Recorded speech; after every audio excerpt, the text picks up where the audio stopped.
जी जैन गुरुकुल परिवार के ऊपर सभी साथियों का स्वागत है भाई।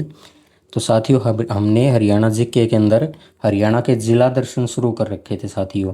और हरियाणा जिला दर्शन में आज की अपनी ये 12वीं क्लास है, यानी 12वां जिला है। इससे पहले हमने 11 जिले पढ़ लिए भाई, आपको जी जैन गुरुकुल यूट्यूब चैनल पर मिल जाएंगे। आज 12वां जिला होगा अपना, वो फरीदाबाद जिला होगा भाई साथियों।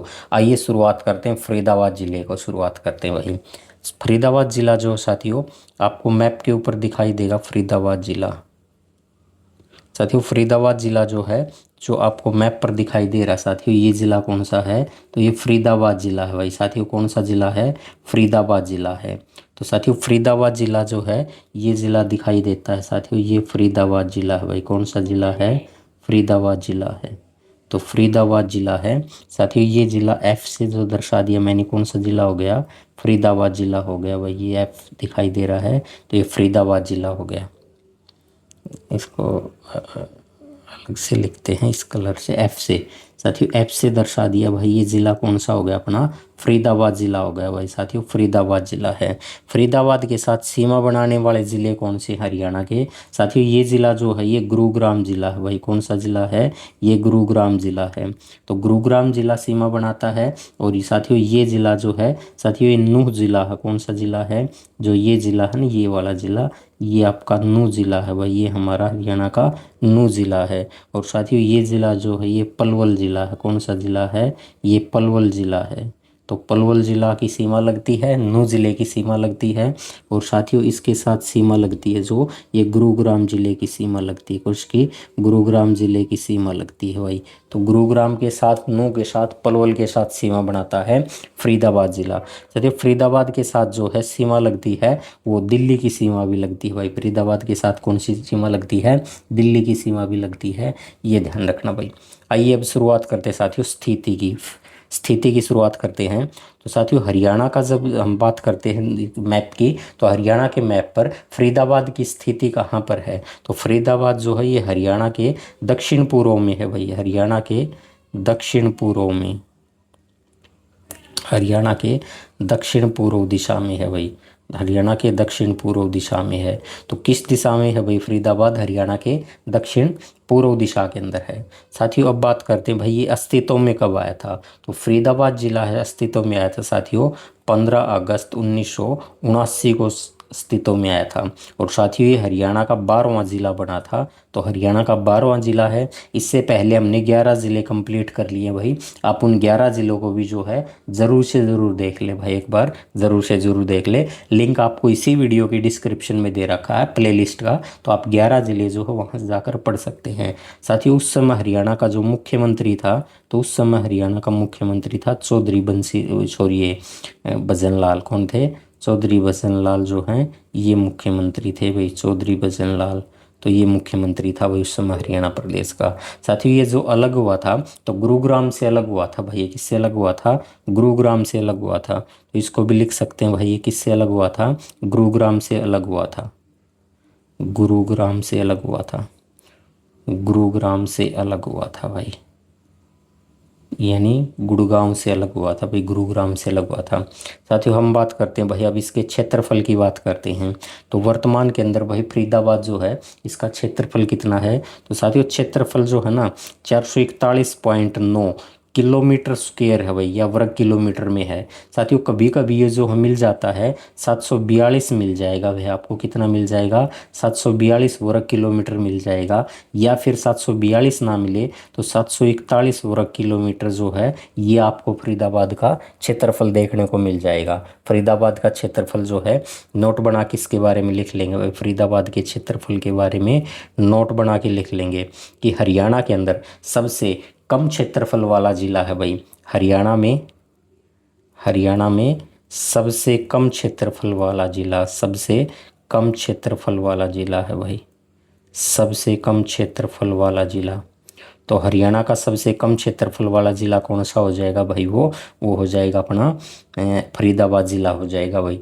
और सबसे ज़्यादा वाला वो पूछेगा भाई, सबसे ज़्यादा पूछेगा तो हम सिरसा का आंसर बता देंगे भाई।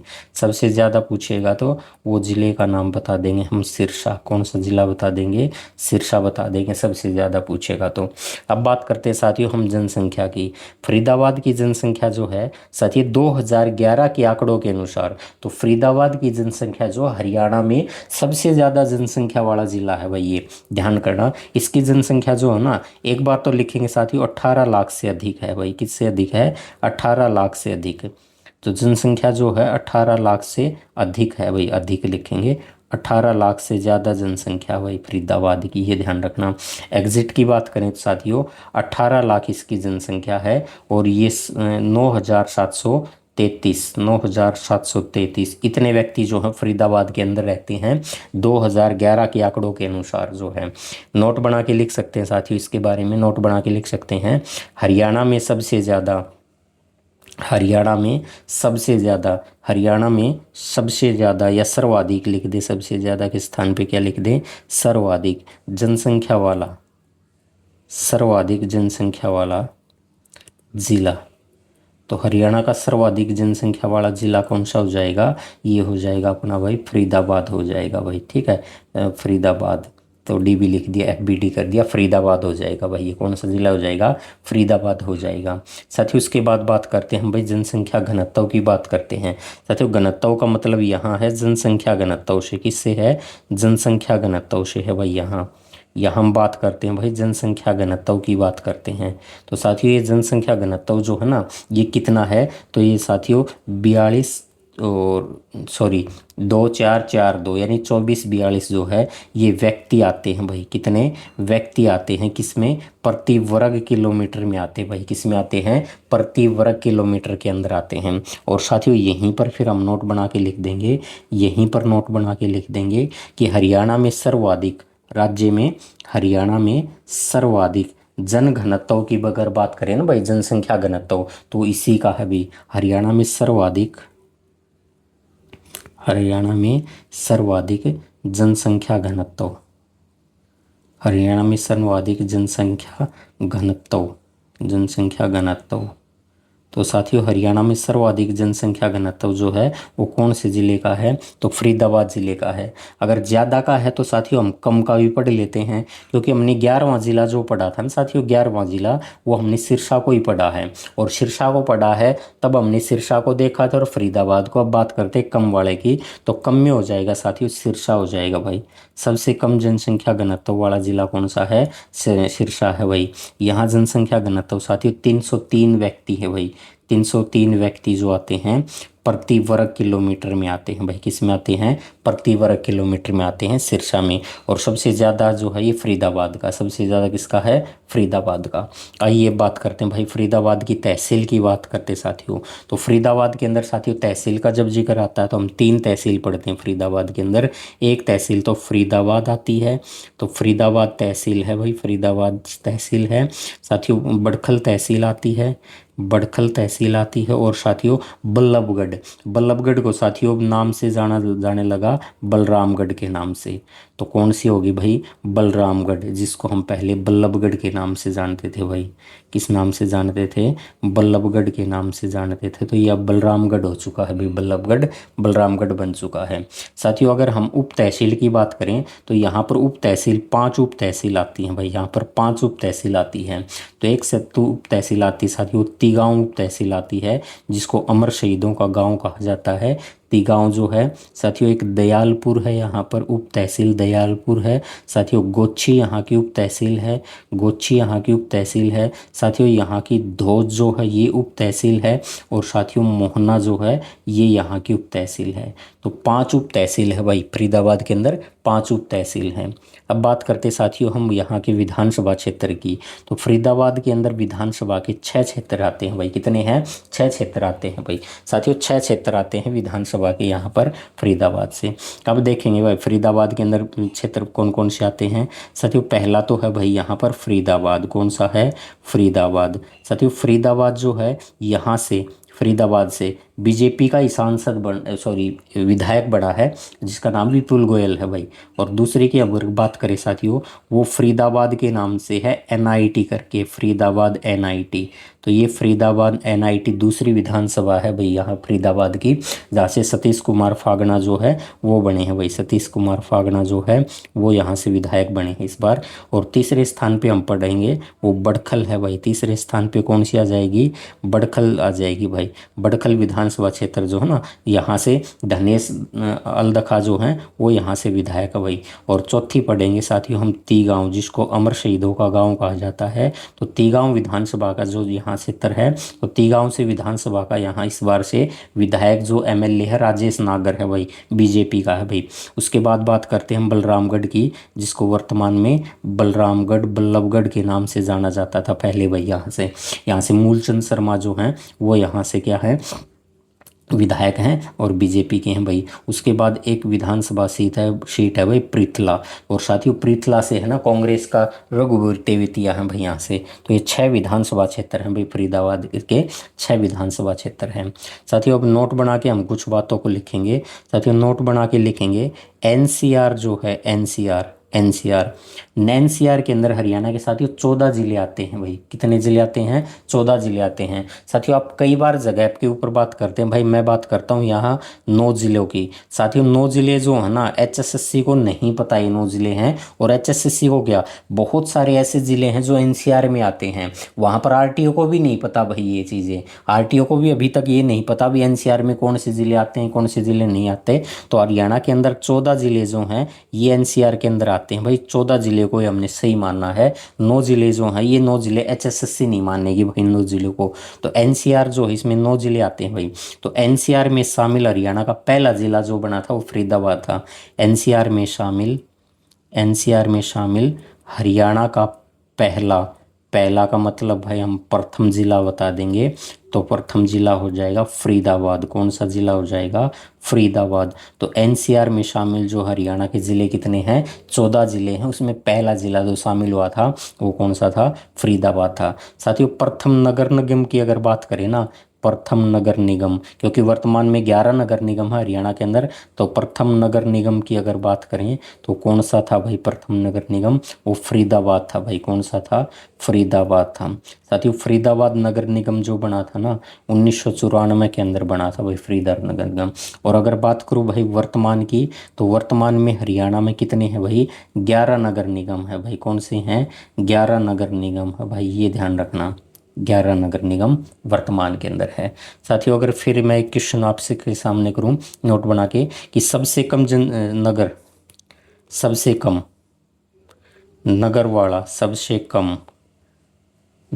वाला जिला, सबसे कम नगर वाला जिला, क्योंकि भाई इसका क्षेत्रफल कितना है?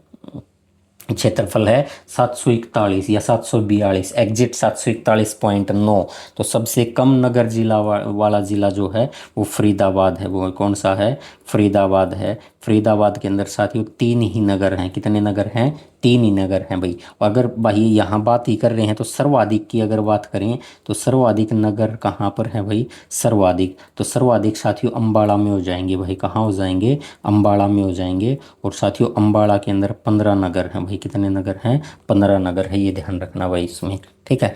यहाँ से एक क्वेश्चन हम और पढ़ने वाले हैं कि हरियाणा में कुल नगर की अगर बात करें भाई, हरियाणा में कुल नगर की अगर बात करें, कुल नगर की, तो साथियों हरियाणा के अंदर कुल नगर है ना वो 154 है। कितने हैं? 154 है साथियों। ये 154 की बात मैं नहीं कर रहा भाई, कौन कर रहा है? एचएसएससी का प्रीवियस ईयर क्वेश्चन कर रहा भाई। क्योंकि ये क्वेश्चन एचएसएससी ने पेपर में पूछ लिया कि हरियाणा में कुल कितने नगर हैं, तो 154 नगर हैं भाई हरियाणा के अंदर, ये ध्यान रखना। फरीदाबाद के अंदर साथियों 2 भी मिलते हैं और 3 भी मिलते हैं। फरीदाबाद में 2 और 3 दोनों हैं भाई। एक बार इसके ऊपर अच्छे से चेक करना भाई, कमेंट करके बता देना। उसके बाद 2 भी मिलते हैं और 3 भी मिलते हैं, ये चीज़ ध्यान रखना भाई।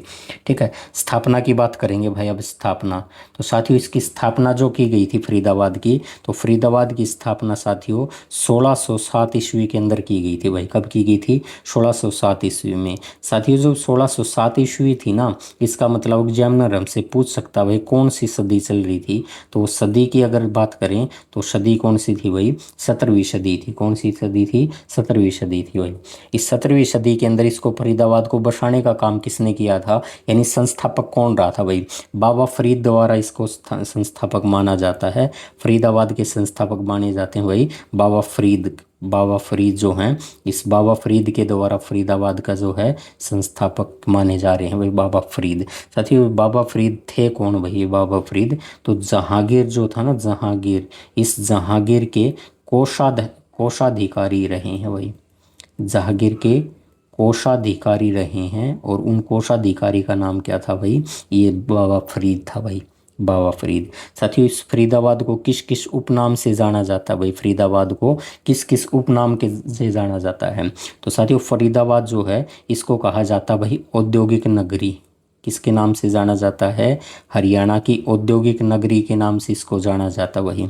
हरियाणा की औद्योगिक नगरी के नाम से जाना जाता है। और इसे कहा जाता है भाई डॉक्टर राजेंद्र प्रसाद के सपनों का शहर भी कहा जाता है भाई।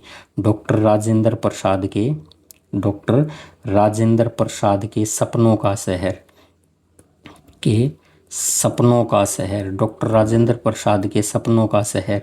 तो डॉक्टर राजेंद्र प्रसाद के सपनों का शहर बताओ भाई कौन सा था? तो वो कहा जाता भाई फरीदाबाद को। किसको कहा जाता है? फरीदाबाद को। साथियों फरीदाबाद के बारे में नोट बना के लिख लेंगे एक बात को, फरीदाबाद के बारे में नोट बना के लिख सकते हैं हम। जो फरीदाबाद है, फरीदाबाद जो है इसकी स्थापना, फरीदाबाद की स्थापना जो है, फरीदाबाद की स्थापना, तो जिसको हम जीटी रोड के नाम से बोलते थे ना भाई, जिसको हम जीटी रोड बोलते हैं, ग्रांड ट्रैक रोड, किसको नाम से बोलते हैं? ग्रांड ट्रैक रोड जो है, जिसको कहा जाता था भाई सड़क ए आजम के नाम से जाना जाता था। किस नाम से? सड़क ए आजम के नाम से जाना जाता था, सड़क ए आजम। इसी को ग्रांड ट्रक रोड को, जीटी रोड को कहा जाता भाई। इसकी सुरक्षा के लिए किया गया था भाई, इसकी सुरक्षा के लिए, इसकी सुरक्षा के लिए की गई थी भाई। तो पूछेगा हमसे फरीदाबाद की स्थापना जो है वो बताओ भाई किसकी सुरक्षा के लिए की गई थी? तो हम बता देंगे भाई ग्रांड ट्रक रोड, जिसको जीटी रोड बोला जाता है, सड़क ए आजम के नाम से जाना जाता था, उसको कहा जाता था सड़क ए आजम। और साथियों ये वर्तमान का सड़क ए आजम है या जीटी रोड जो है ना, इसको वर्तमान में नाम दिया गया है भाई NH 44। वर्तमान का नाम इसका क्या हो चुका है? NH 44, नेशनल हाईवे 44 जो है वर्तमान में इसका नाम हो चुका है भाई। अब बात करते हैं भाई इसके उद्योग की। फरीदाबाद के अंदर उद्योग की बात करते हैं। और साथियों फरीदाबाद के अंदर उद्योग जो होंगे, इनसे HSSC ने कई सारे क्वेश्चन पूछे, हम उनके ऊपर भी चर्चा करेंगे। सबसे पहले भाई यहाँ उद्योग है ना, अगर पेपर में आपसे ये पूछ ले भाई, पेपर में आपसे ये पूछ ले कि सर्वाधिक उद्योग कहाँ है, क्वेश्चन ये बन ही गया भाई, सर्वाधिक उद्योग, सर्वाधिक उद्योग। और साथियों ये हम बात कर रहे हैं भाई हरियाणा में सर्वाधिक उद्योग कहाँ है, तो हरियाणा में सर्वाधिक उद्योग हो जाएंगे भाई फरीदाबाद में। कहाँ हो जाएंगे? फरीदाबाद में हो जाएंगे। तो हरियाणा में सर्वाधिक उद्योग कहाँ पर है? फरीदाबाद के अंदर है, इस बात का ध्यान रखना। अब हम पढ़ने वाले फरीदाबाद के उद्योग जो हैं, तो सबसे पहले साथी यहाँ पर आ जाएगा बाटा जूता का उद्योग आ जाएगा भाई। कौन सा उद्योग आ जाएगा? बाटा जूता का उद्योग जो है ये यहाँ पर आ जाएगा।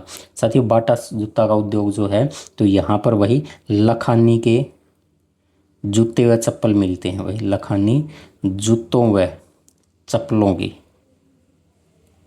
चप्पलों की का क्या होता है भाई यहाँ पर निर्माण होता है भाई।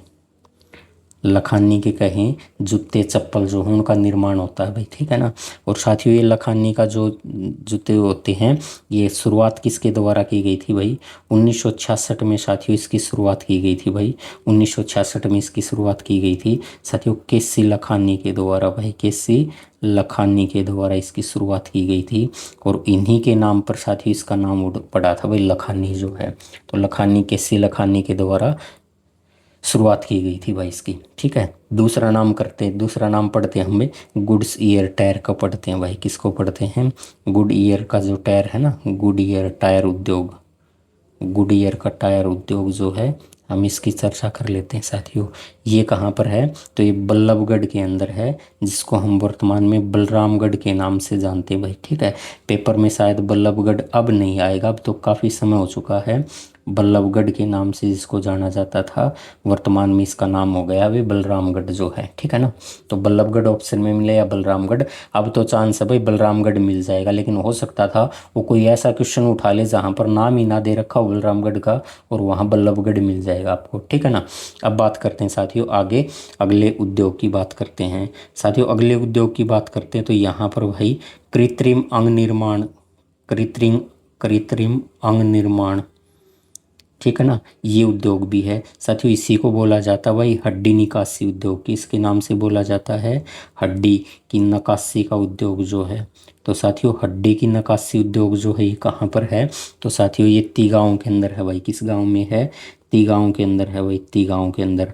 और साथियों तिगांव कहाँ पड़ेगा भाई, तिगांव फरीदाबाद में पड़ेगा। कहाँ पड़ेगा, फरीदाबाद में पड़ेगा भाई, तिगांव फरीदाबाद में पड़ेगा। ठीक है ना साथियों, इसके बारे में आपसे बताना चाहूँगा कि ये एचएसएससी का, ये यहाँ पर लिख दूंगा भाई, एचएसएससी का प्रीवियस ईयर क्वेश्चन है भाई। क्या है, एचएसएससी का प्रीवियस ईयर क्वेश्चन है, ये मेरी तरफ से नहीं है।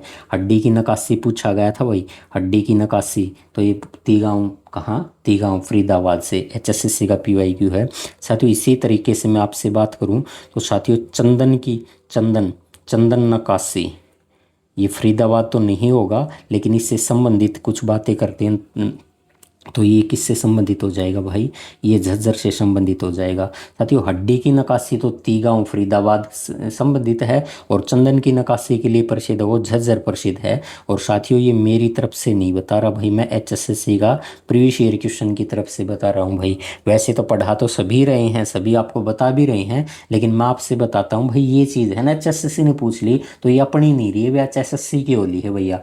और जो चीज़ एचएसएससी की होली उसका ऊपर अपना अधिकार है केवल याद करने का भाई। क्या अधिकार है, केवल याद करने का अधिकार है। चंदन की नकाशी झज्जर हो जाएगा भाई।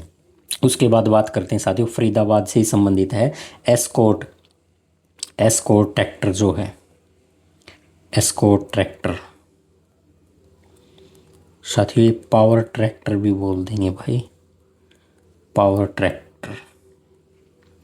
ठीक है ना, तो ये उद्योग भी पूछेगा आपसे कहाँ पर है, तो हम इस उद्योग के बारे में बता देंगे भाई। ये भी फरीदाबाद के अंदर कहाँ पर है, फरीदाबाद के अंदर है साथियों। इसकी स्थापना पूछेगा तो इसकी स्थापना 1960-61 के अंदर की गई थी भाई।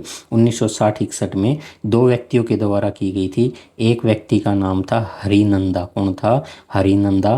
व दूसरा व्यक्ति था भाई इसी का साथी जो था यूडी नंदा, यूडी नंदा के द्वारा की गई थी भाई। भाई थे दोनों, हरिनंदा व यूडी नंदा जो है, इनके द्वारा की गई थी भाई। इसको एक बार डी लिख दे अच्छे से, यूडी नंदा, इनके द्वारा की गई थी भाई। किसकी, एस्कॉर्ट ट्रैक्टर उद्योग की स्थापना की गई थी फरीदाबाद के अंदर। अब हम बात करते हैं साथियों मोटरसाइकिल का, जो राजदूत मोटरसाइकिल है ना, राजदूत, राजदूत मोटरसाइकिल, दूध ये रखा कर दे भाई पहले ने, अब दूध ये भी भाई, तेल महंगा हो गया तो वह भी स्प्लेंडरा पा लिए हैं भाई, वो भी स्प्लेंडरा पा लिए हैं भाई। ठीक है ना, प्लेटिना स्प्लेंडर ये सारी बाइक अब दूध ये चलाने लग गए, इसने छोड़ बैठे भाई। तो ये फरीदाबाद के अंदर है भाई। तेल अच्छी पिया कर दी, 10 कोस दूर तबेरा चाल लिया, दूध या चाल पड़ा है अपना घर आता है साथियों। जेसीबी उद्योग पूछेगा आपसे, जेसीबी उद्योग, तो साथियों हम बता देंगे भाई जेसीबी उद्योग जो कहाँ पर है, जेसीबी मशीन उद्योग कर देंगे ना इसको, जेसीबी मशीन जो है, जेसीबी मशीन उद्योग। तो जेसीबी का मशीन उद्योग कहाँ पर है, तो ये बता देंगे हम, फरीदाबाद से संबंधित है भाई। ये उद्योग किससे संबंधित है, फरीदाबाद से संबंधित है साथियों। हम कह देंगे भाई चमड़ा उद्योग, चमड़ा उद्योग साथियों। चमड़ा उद्योग है यहाँ पर, सबसे बड़ा चमड़ा उद्योग नहीं है भाई, ये चमड़ा उद्योग है लेकिन सबसे बड़ा नहीं है। तो हम फरीदाबाद के भी उद्योग पढ़ रहे हैं ना साथ साथ, तो वो पढ़ देंगे भाई।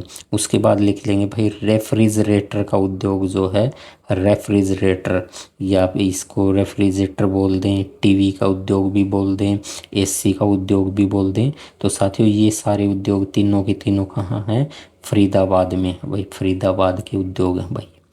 फरीदाबाद की इम्पोर्टेंट है इसलिए पढ़ रहे हैं भाई। उसके बाद पढ़ने वाले हैं भाई हम हीना। हीना की जो मेहंदी आती है ना भाई, हाथों पर रचाने वाली हीना मेहंदी, हीना की हीना या हीना मेहंदी बोल दें, या इसको भाई खाली हीना मेहंदी, हीना मेहंदी, या फिर भाई इसको केवल और केवल मेहंदी उद्योग बोल दें, तो केवल और केवल मेहंदी उद्योग बोल दें तो भाई ये संबंधित हो जाएगा फरीदाबाद से। किससे संबंधित हो जाएगा? फरीदाबाद से संबंधित हो जाएगा, फरीदाबाद से। साथियों प्रथम स्थान हीना मेहंदी के अंदर प्रथम स्थान पूछेगा भाई। कौन सा स्थान पूछेगा? प्रथम स्थान पूछेगा भाई। और प्रथम स्थान पूछेगा तो हम सब कहने वाले हैं भाई प्रथम स्थान किसका है? फरीदाबाद का है। जब आपको प्रथम स्थान फरीदाबाद का है इसका मतलब HSSC में आपका 1 नंबर पक्का हो चुका है भाई। क्यों हो चुका है? क्योंकि HSSC ने यो प्रश्न पहले भी पूछ लिया भाई। यो प्रश्न पहले पूछ लिया तो इसका मतलब दोबारी प्रश्न आंदे और अपना यो ठीक मिलेगा, और अपना ठीक मिलेगा तो अपने 1 नंबर मिल जाएगा भाई, 1 नंबर मिल जाएगा भाई। आगे आगे बात करते हैं साथियों। यहाँ पर चमड़ा उद्योग की भी हमने चर्चा कर ली है। और यहाँ पर अब बात करते हैं भाई ट्रैक्टर जो हैं, इसमें एक आइसर ट्रैक्टर आता है भाई, आइसर ट्रैक्टर, आइसर ट्रैक्टर। तो साथियों आइसर ट्रैक्टर का कारखाना पूछे ना भाई आपसे तो हम बता देंगे भाई आइसर ट्रैक्टर का कारखाना जो है साथियों ये फरीदाबाद में है भाई। कहाँ पर है? फरीदाबाद के अंदर है भाई आइसर ट्रैक्टर का कारखाना। उसके बाद हमसे पूछेगा भाई टोकरी का। किससे पूछेगा? टोकरी, टोकरी बनाने का। तो टोकरी बनाने का,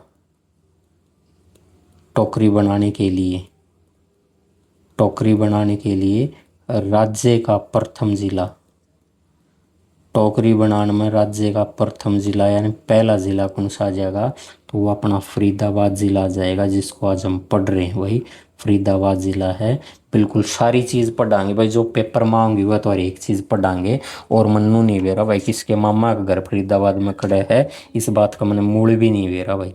तो हम बात कर रहे हैं भाई इसकी मंदिरों की बात कर लेते हैं साथियों। अब इसकी मंदिर की बात कर लेते हैं। फरीदाबाद के अंदर मंदिर कौन कौन से हैं? तो फरीदाबाद के अंदर साथियों एक मंदिर है जिसका नाम है परसों मंदिर। कौन सा मंदिर है भाई? परसों मंदिर है भाई। आपसे पूछ ले भाई ये कहाँ पर है? तो ये फरीदाबाद के अंदर है भाई। कहाँ पर है? फरीदाबाद के अंदर पड़ेगा भाई ये मंदिर। साथियों इस मंदिर का संबंध किससे हो जाएगा? तो पराशर ऋषि से इसका संबंध हो जाएगा भाई। किससे संबंध हो जाएगा? पराशर ऋषि से संबंध हो जाएगा भाई इनका, पराशर ऋषि से संबंध हो जाएगा।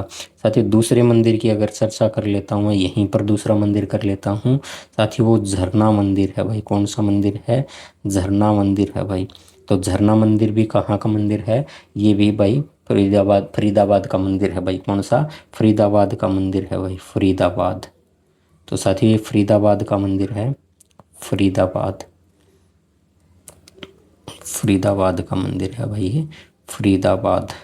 और फरीदाबाद के अंदर गांव पड़ेगा भाई, मोहब्बताबाद गांव पड़ेगा भाई। कौन सा? मोहब्बताबाद गांव, मोहब्बताबाद गांव। अगर पूछे भाई ये भगवान कौन से को समर्पित है तो हम कह देंगे भाई भगवान शिव को समर्पित है भाई। किसको? भगवान शिव को, भोले बाबा को समर्पित है भाई ये, भगवान शिव को समर्पित है भाई ये। ठीक है। उसके बाद हम एक और मंदिर पढ़ लेंगे भाई, तीसरा मंदिर पढ़ लेंगे।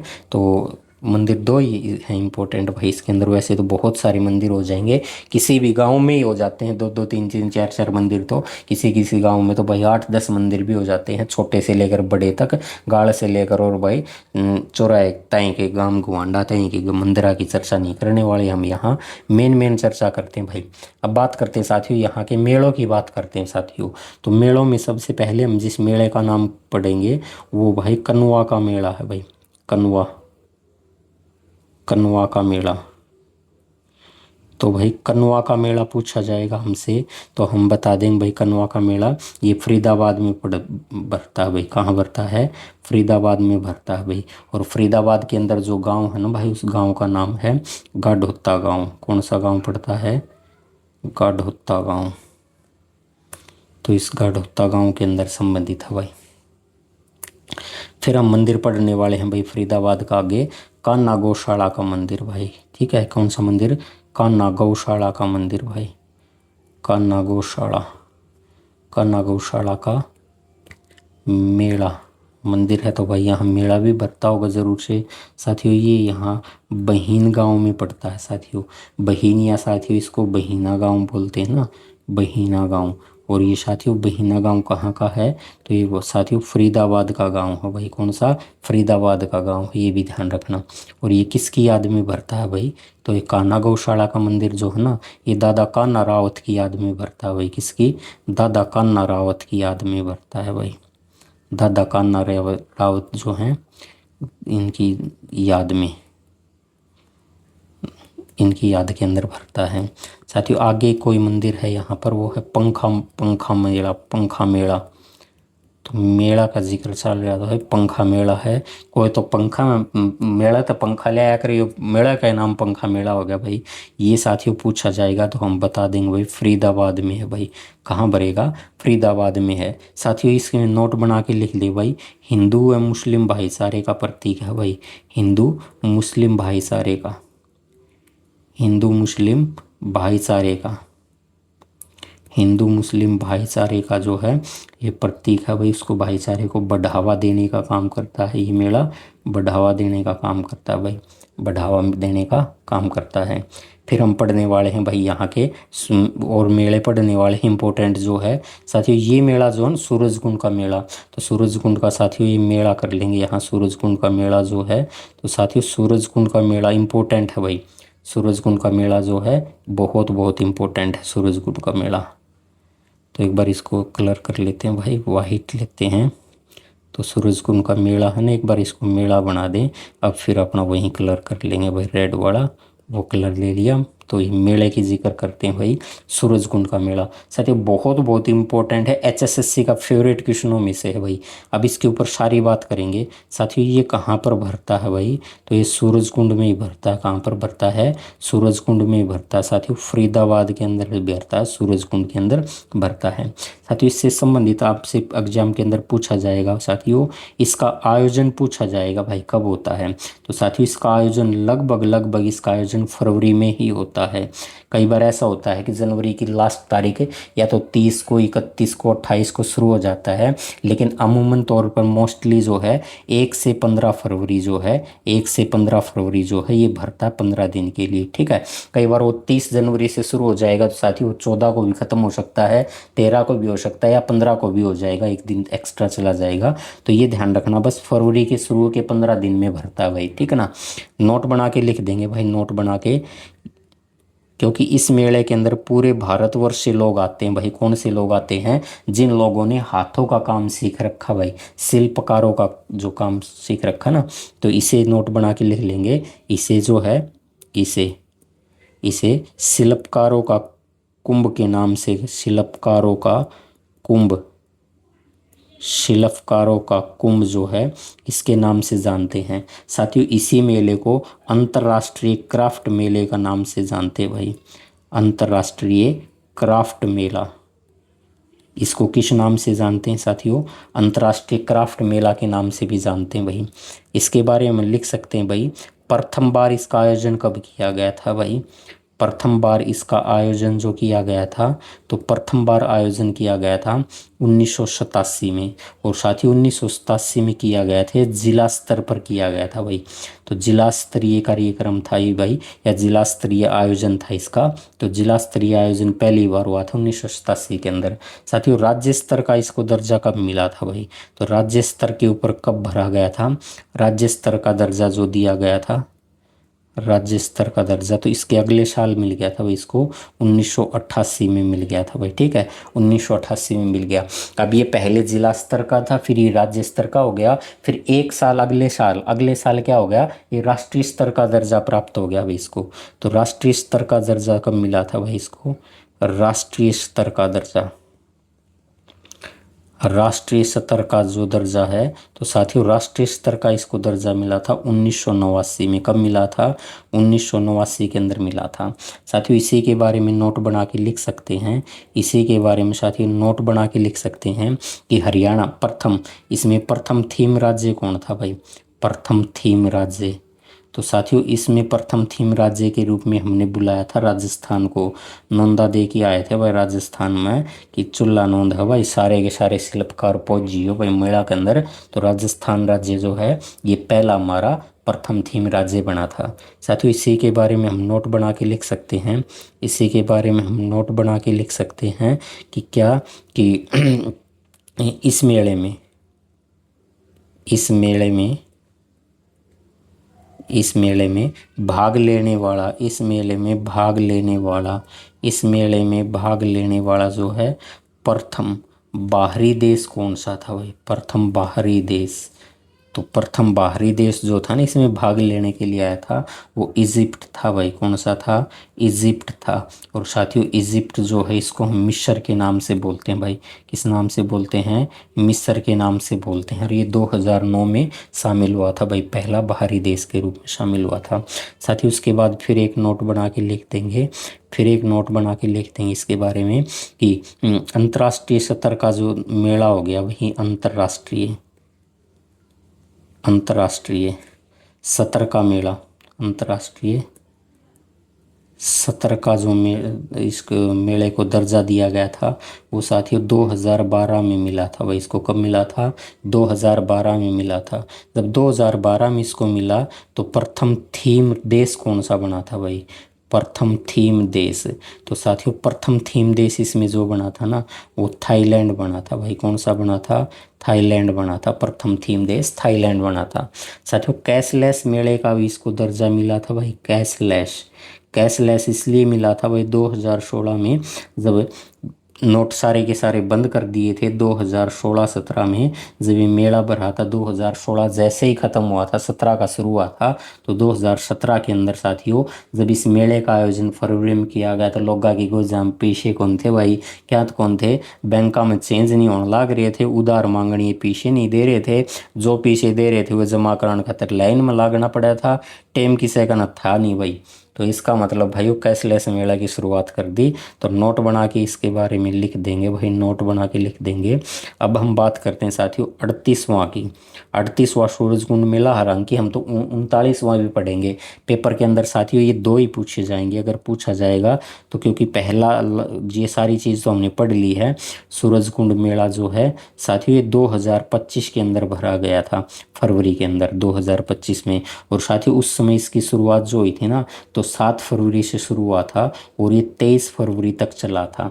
लगभग ये 15-16 दिन चलता है साथियों, ठीक है ना। तो 15-16 दिन चलता है मंतर पे। साथियों 38वें के बारे में पढ़ रहे हैं हम, 38वें के बारे में पढ़ रहे हैं भाई। तो इसमें पार्टनर देश कौन रहा था?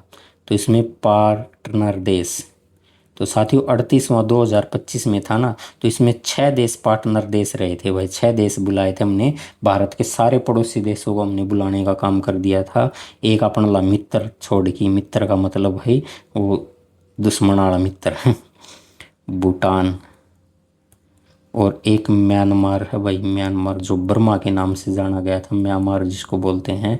साथ ही नेपाल को भी हमने बुला लिया था, नेपाल, तो नेपाल को बुला लिया था। रहा पाया श्रीलंका था, यो भी अपिन नहीं छोड़ा, इससे भी नोंदा दे दिया था। और भाई थाईलैंड तो जमा का जमा त्यारे बैठा था, नोंद दिया आ गया भाई थाईलैंड, ठीक है। तो थाईलैंड भी आ गया भाई इसमें। तो कितने देश हो गए? ये 6 देश हो गए भाई, 6 देश बुला लिए थे हमने। साथियों मेले में पहली बार जो है, मेले में पहली बार ऐसा हुआ था हमने 2 राज्य बुलाए थे। तो पहली बार क्या हुआ था? पहली बार 2 थीम स्टेट रखे थे हमने, पहली बार 2 थीम स्टेट यानी थीम राज्य रखे थे हमने। कौन कौन से थे भाई? एक तो मध्य प्रदेश बुलाया था हमने, मध्य प्रदेश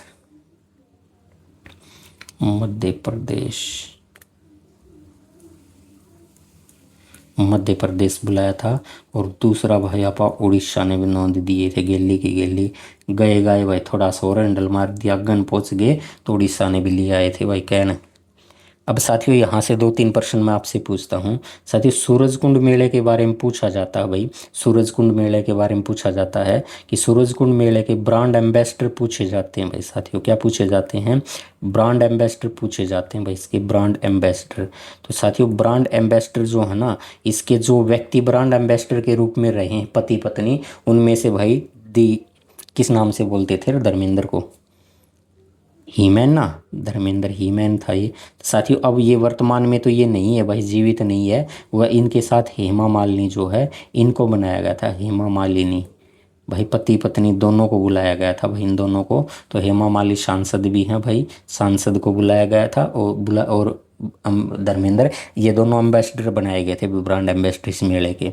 तो ये धर्मेंद्र तो हमारे बीच अब नहीं है, हेमा मालिनी जो है वर्तमान में इसी के साथ जुड़ी है ब्रांड एम्बेसडर के रूप में। साथियों अगर किसी ने पहुंचना हो तो मेले में, तो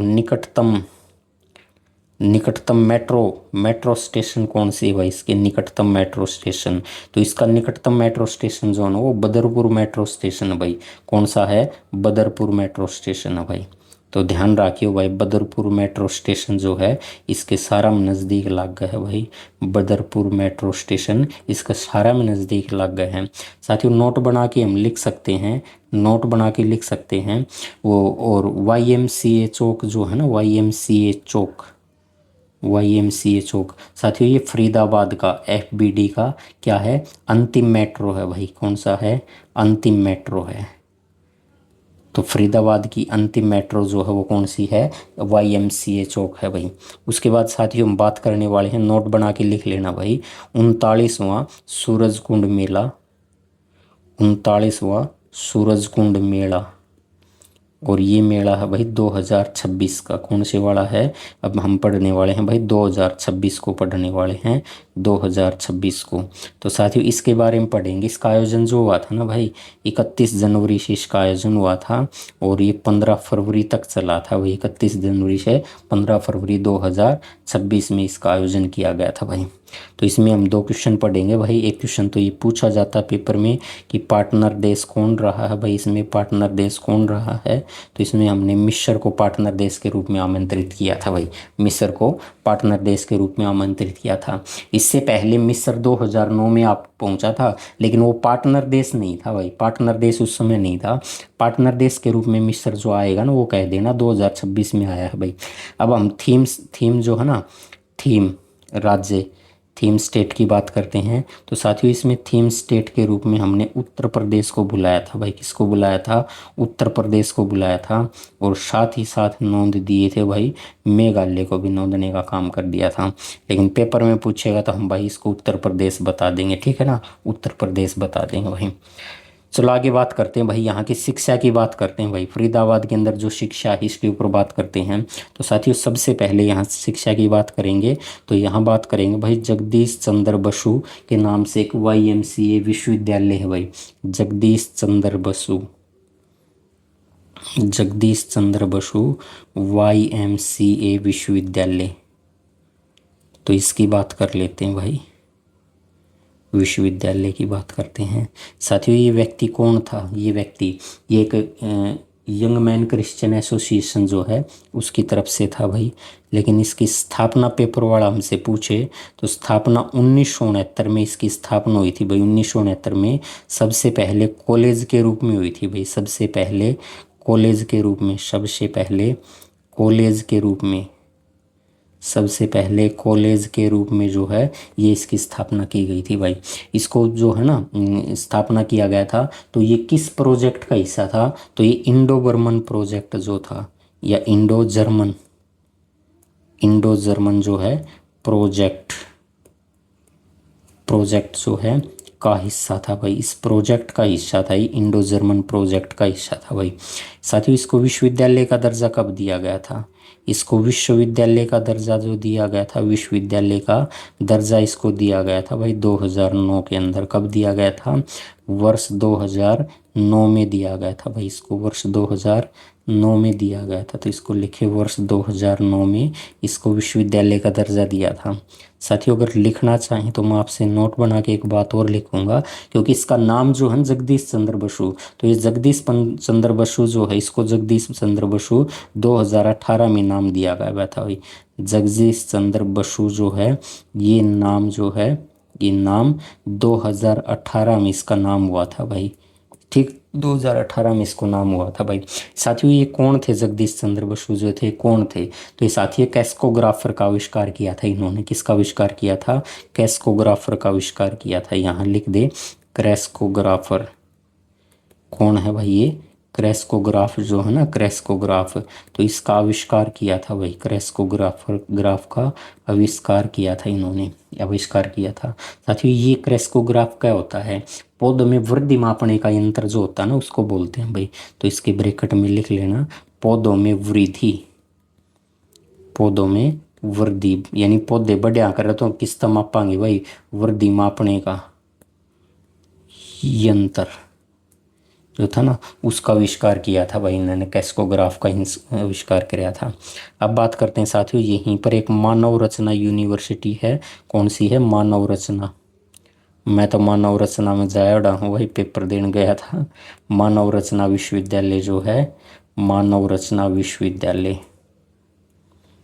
मानव रचना विश्वविद्यालय जो है ये फरीदाबाद के अंदर है भाई। कहाँ पर है? फरीदाबाद के अंदर है भाई, फरीदाबाद के अंदर है। उसके बाद बात करते हैं साथियों आगे विश्वविद्यालय है कि लिंगिया या लिंगुआ जो है ये विश्वविद्यालय। साथियों पूछा जाएगा भाई ये विश्वविद्यालय कहाँ पर है? तो साथियों ये भी कहाँ पर है? फरीदाबाद के अंदर ही है। कहाँ पर है? फरीदाबाद के अंदर है भाई, फरीदाबाद के अंदर है। साथियों फरीदाबाद के अंदर ही डॉक्टर अंबेडकर के नाम से भी, डॉक्टर अंबेडकर जो है स्किल यूनिवर्सिटी है भाई। एक क्या है? स्किल यूनिवर्सिटी, स्किल यूनिवर्सिटी है। ये भी पूछा जाएगा भाई हमसे तो हम बता देंगे भाई ये फरीदाबाद के अंदर। कहाँ पर है? फरीदाबाद के अंदर है। साथियों एक अरुण जेटली के नाम से भी वहाँ पर राष्ट्रीय वित्तीय अनुसंधान संस्थान है भाई। अरुण जेटली, अरुण जेटली जो है, अरुण जेटली राष्ट्रीय, अरुण जेटली राष्ट्रीय वित्तीय अनुसंधान संस्थान, वित्तीय अनुसंधान संस्थान की अगर बात करें भाई ये संस्थान कहाँ पर है? तो ये भाई फरीदाबाद के अंदर है। कहाँ पर है? फरीदाबाद के अंदर है भाई, ये फरीदाबाद के अंदर है। ठीक है ना, फरीदाबाद के अंदर है। साथियों अगर पूछे भाई जवाहर विद्यालय कहाँ पर है? जवाहर नवोदय विद्यालय। कौन सा? जवाहर नवोदय विद्यालय। तो यहाँ पर जवाहर नवोदय स्कूल यानी विद्यालय भी है वही। और वो विद्यालय कहाँ पर पड़ता है? कौन से गांव के अंदर पड़ता है? तो यहाँ के मोटू का गांव में पड़ता है भाई। कौन सा गांव पड़ता है? मोटू का गांव में पड़ता है भाई, मोटू का गांव। ये फरीदाबाद का गांव है साथियों, फरीदाबाद का ही गांव है, क्योंकि हम जिला फरीदाबाद पढ़ रहे हैं तो फरीदाबाद से ही संबंधित होगा भाई, जाहिर सी बात है। फिर हम बात करते हैं भाई पर्यटन स्थल की। तो यहाँ के पर्यटन स्थल हैं साथियों, सबसे पहले तो पर्यटन स्थल जो पेपर में पूछा जाता है मेगापाई। कौन सा? मेगापाई पर्यटन स्थल पूछा जाता है भाई। मेगापाई पर्यटन स्थल जो है ये पूछा जाता है साथियों। उसके बाद एक पूछा जाता है सनबर्ड मोटेल, पूछा जाता है सनबर्ड मोटेल। तो साथियों ये बताओ भाई कहाँ पर है? तो साथियों ये मैंने लिख दिया भाई यमुनानगर के अंदर है। कहाँ पर है? यमुनानगर के अंदर है भाई।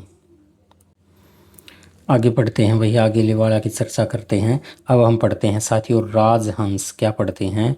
राजहंस जो होटल है, राजहंस होटल। तो साथियों राजहंस होटल जो है ये कहाँ हो जाएगा? तो राजहंस होटल भी हो जाएगा साथियों फरीदाबाद के अंदर। कहाँ हो जाएगा? फरीदाबाद में यानी सूरजकुंड में हो जाएगा भाई। फरीदाबाद में है, सूरजकुंड में है साथियों। इसके बारे में लिख लेंगे। हरियाणा का जो है एकमात्र, हरियाणा का एकमात्र जो है 5 सितारा होटल है, एकमात्र 5 सितारा होटल जो है वो कौन सा है? 5 सितारा होटल कौन सा हो जाएगा भाई, वो राजहंस होटल हो जाएगा। हरियाणा का एकमात्र 5 सितारा होटल राजहंस होटल हो जाएगा भाई। कौन सा होटल हो जाएगा, राजहंस होटल हो जाएगा। आगे पढ़ते हैं भाई, हम धौत झील के बारे में पढ़ते हैं। धौत झील, तो साथियों धौत झील कहाँ पर है भाई, धौत झील। तो साथियों धौत झील के बारे में पूछा जाएगा तो हम पढ़ेंगे भाई फरीदाबाद के अंदर है। कहाँ पर है, फरीदाबाद के अंदर है धौत झील, फरीदाबाद के अंदर है।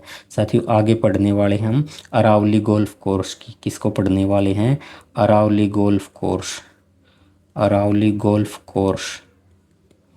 साथियों अरावली गोल्फ कोर्स जो है इसके बारे में पूछा जाए तो भाई हम कह देंगे फरीदाबाद के अंदर है। ये कहाँ है, फरीदाबाद के अंदर है भाई। FBD पढ़ देंगे, FBD पढ़ देंगे, फरीदाबाद के अंदर है। साथियों इसका डिज़ाइन किसके द्वारा तैयार किया गया था, तो हम बात करते हैं भाई साथियों अब इसका डिज़ाइन की।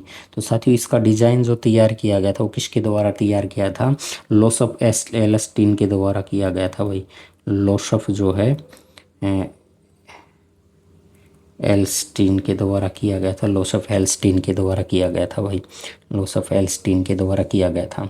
आगे साथियों अगर बात करें हम कि इसके वास्तुकार कौन रहे हैं अरावली गोल्फ कोर्स के, तो साथियों इसके वास्तुकार जो रहे हैं, इसके वास्तुकार, तो इसके वास्तुकार जो रहे हैं साथियों वो के स्टीफन रहे हैं। कौन रहे हैं, के स्टीफन रहे हैं। ये अमेरिका का रहने वाला व्यक्ति था, अमेरिका का था भाई। साथियों इसके अंदर 12 होल हैं भाई। इसमें कितने होल हैं, 12 होल हैं। इस अरावली गोल्फ कोर्स के अंदर 12 होल हैं।